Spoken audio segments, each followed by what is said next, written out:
Dog Training Mechanics, 8 tips to help you train like a pro.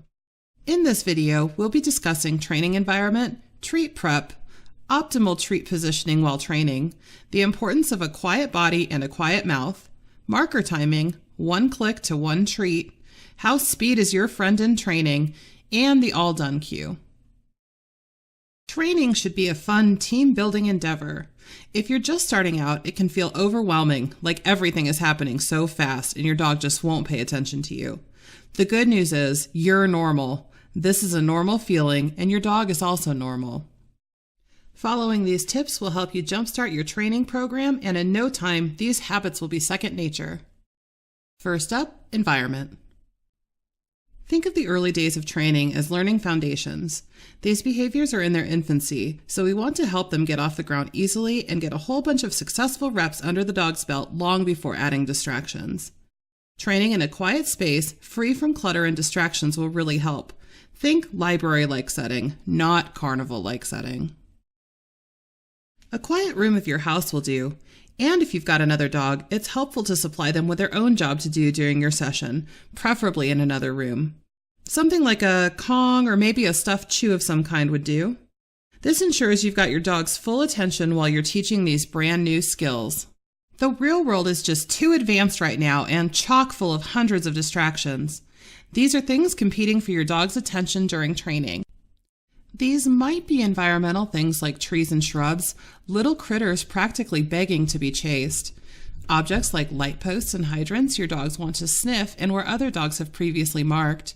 Motor vehicles and bikes, friendly strangers and the trash that they sometimes leave behind, and of course, other dogs. I mean, come on now.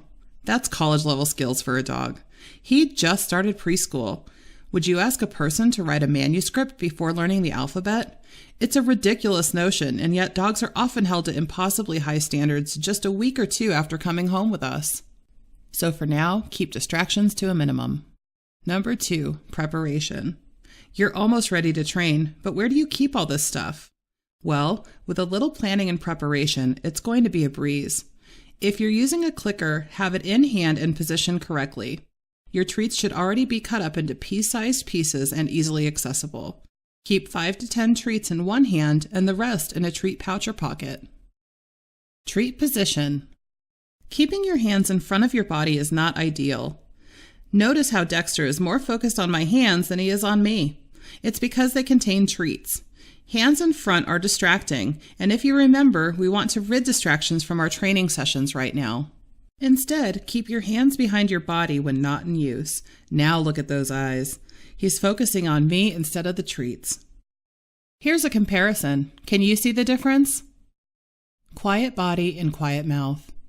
We humans are a chatty and animated bunch, but unnecessary words and sounds and unneeded hand movements and gestures can really confuse our dogs. All that irrelevant information makes it hard for dogs to figure out what's required of them. To a dog, it might look something like this. I mean, you guys, look at this hot mess. All those words, all those movements. What the heck is this trainer trying to teach? It's buried in there somewhere, but good Lord and good luck. And just for the sake of conversation, did you happen to notice that the word was sit? Yeah, your dog didn't either. So get rid of the movements and extra gestures that clutter the information you're trying to portray. Use a single word first, and then follow with a hand signal. This is much easier for your dog to understand. Let's take a look. Notice my hand positioning, how quiet I'm being, and how my movements are a single fluid motion to manufacture the behaviors of sit and down.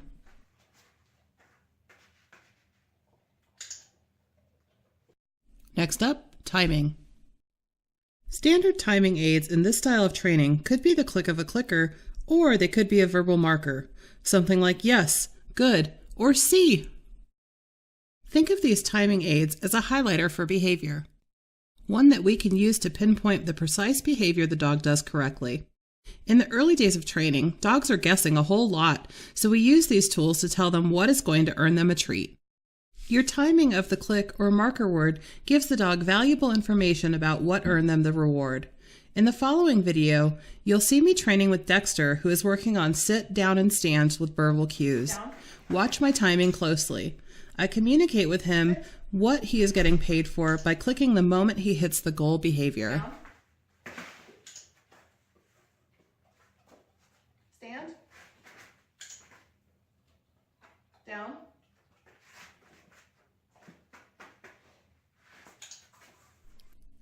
And now let's look at some common errors. Here, the trainer failed to use a timing aid. Without this, you can see how difficult it would be for the dog to decipher what behavior he should repeat again. Also, try to avoid late clicks. It happens to all of us from time to time, but frequent offenders can get themselves into trouble. If you click late, you're giving your dog false information.